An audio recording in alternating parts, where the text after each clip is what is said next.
Y la entrevista del día, 12:20 minutos, a esta hora en Casa de Nariño en línea, es con el internacionalista y también docente, el profesor Julián Lugo. Profesor, gracias por estar con nosotros y como siempre, bienvenido aquí a Casa de Nariño en línea. Muy buenas tardes. Desde luego, Andaliana, Carlos Fernando, muchas gracias por la invitación, es un placer acompañarlos. Un especial saludo a la teleaudiencia. Pues, profesor, muchos los llamados que hizo el gobierno nacional, que hizo el presidente de la República en torno al multilateralismo. ¿Qué opinión le merece este discurso del presidente Iván Duque? Un llamado necesario, dadas las circunstancias que vive el mundo en estos momentos, una pospandemia que requiere mayor solidaridad, mayor presencia institucional, fortalecimiento de las Naciones Unidas y de todo el sistema internacional que tiene presencia en las zonas de conflicto, en las zonas de riesgo, como decía Carlos Fernando, en medio de esta crisis climática.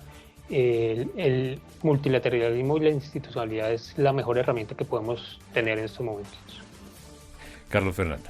Profesor Lugo, el presidente también hablaba en su discurso acerca de la necesidad de hacer una capitalización de nuevo a los bancos, especialmente los que tiran para este lado, los bancos de desarrollo interamericano como el BID o el CAF, o la antigua CAF, ahora el Banco de Desarrollo de América Latina. Y al propio Fondo Monetario. Especialmente el Fondo Monetario, esa capitalización, porque lo que se viene ahora y lo que se prevé es una lucha muy fuerte por el crédito internacional. El endeudamiento va a crecer y puede generar recesión en el mundo. Desde el punto de vista económico, ¿cómo lo analiza usted?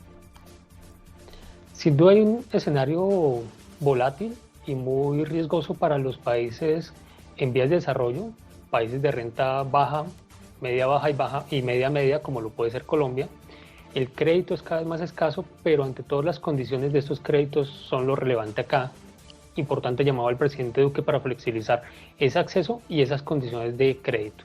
En ese orden de ideas, el futuro que tienen estos países es hacer grandes inversiones para reactivar la economía en una etapa post pandemia, pero además con grandes inversiones que se requerirán para efectos de mitigar la crisis climática que ya es visible y evidente, y que cada vez los países con menos condiciones económicas, menos facilidades económicas, van a tener que hacer importantes gastos. Acá es relevante señalar que hay una clara relación entre el desarrollo económico de las naciones y el acceso a crédito costoso que lamentablemente no tienen las grandes potencias. En ese orden de ideas, el cambio climático y la pospandemia nos va a generar grandes necesidades de recursos. Profesor Lugo, yo quisiera consultarle sobre la intervención de apertura que estuvo a cargo del secretario general de la Organización de las Naciones Unidas, Antonio Guterres. Él prendió las alarmas, hizo una aseveración que el mundo jamás había estado tan dividido y al borde del abismo. Esto fue lo que dijo. ¿Qué opinión le merece estas declaraciones de Guterres? Muy interesante este llamado de Naciones Unidas y más aún desde la Secretaría General. En cuanto hace este llamado en un momento totalmente coyuntural, unos elementos post-pandemia, pero además de violencia extrema en diferentes focos que se ven a lo largo del globo terráqueo, con poca presencia multilateral, como muy bien lo señaló el presidente Duque, y esa necesidad de hacer más presencia solidaria, comunitaria. Entonces el llamado marca de por sí la hoja de ruta de Naciones Unidas para los próximos años, para atender la crisis climática, pero además para que los países se alineen y se solidaricen con estas necesidades. Es muy relevante que posterior al discurso del señor secretario general, varios mandatarios hubiesen unificado criterios en torno a dos elementos fundamentales: la violencia extrema que vive el globo, las migraciones, el narcotráfico y ante todo la crisis climática. Entonces el llamado es muy oportuno para buscar unidad y buscar criterios conjuntos en cómo abordar las crisis que el mundo enfrenta en estos momentos. Colombia mantiene su liderazgo, profesor Lugo, en la región en el tema de cambio climático, de transición energética, con estos llamados que hace el presidente. Obviamente él exhorta a la comunidad internacional, pero también dice que Colombia es un ejemplo para la región. Sin duda, geopolíticamente Colombia tiene esa responsabilidad. Tenemos un territorio sobre el cual ejercemos soberanía, enhorabuena, muy rico ambientalmente, puede ser el futuro de la vida en el planeta, esta Amazonía que nosotros hoy compartimos con 4 o 5 países más, y en esas realidades tenemos la responsabilidad, como muy bien lo dijo el presidente Duque, de salvaguardar este tesoro para la humanidad, pero además de exigir que las grandes potencias, que los países más desarrollados ejerzan e inviertan en esta protección. Es muy relevante la cooperación internacional y las donaciones que nuestro país ha recibido, pero esto tiene que ir mucho más allá de las donaciones, como lo señalaba el presidente Duque. Tiene que haber una conciencia internacional y una inversión real en cómo salvaguardamos entre todos el pulmón del mundo, pero además unos territorios que en estos momentos Colombia y varios países se esfuerzan por volver a reforestar y por proteger del cambio climático y de la acción humana principalmente. Acción humana reflejada en narcotráfico que acaba con todo y que nos está envenenando y contaminando en condiciones nunca antes vistas. Profesor Lugo, el tema del cambio de discurso, por ejemplo, del gobierno de Estados Unidos. Ahí vimos al presidente Biden, o escuchamos al presidente Biden con un tono, como siempre, multilateral, buscando la unidad de todas las naciones para enfrentar retos como el de la pandemia.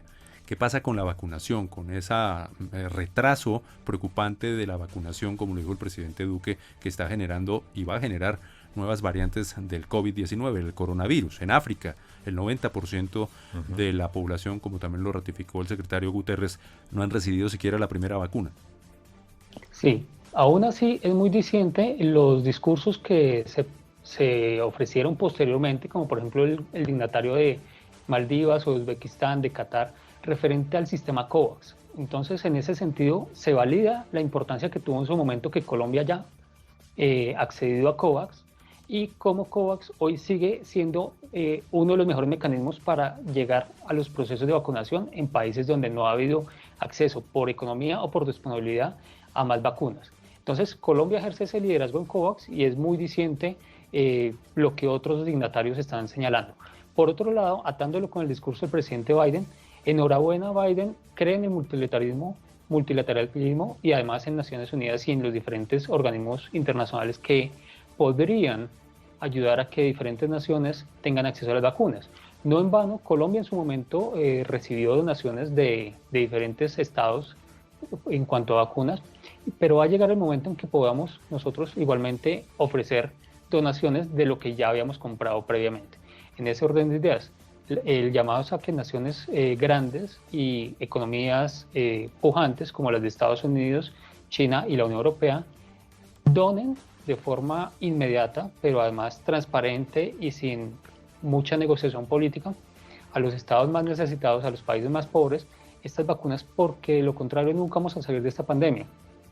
La pandemia se controla en la medida de que el mundo entero tenga vacunas suficientes para ejercer una inmunidad de rebaño y para que haya una protección real. En ese orden de ideas, de nada nos sirve tener una América, una Europa o una América Latina vacunadas si tenemos a África y el sur de Asia sin acceso a vacunas. Entonces, muy importante el mecanismo COVAX, el liderazgo que ha tenido Colombia en ese escenario y las donaciones que se espera países pobres reciban de los países que tienen excedentes en vacunas. Profesor Julián, finalmente quisiera preguntarle por el tema de Venezuela. El presidente Iván Duque insistió una vez más en hacer ese llamado a una convocatoria de elecciones libres y transparentes en el país vecino. Asimismo dijo que no debemos ser ingenuos frente a las conversaciones que está sosteniendo el vecino país. ¿Qué piensa sobre este tema? Sin duda, Venezuela sigue convirtiéndose en una tormenta perfecta donde hay diferentes elementos que parecieran llevarnos a un camino sin salida.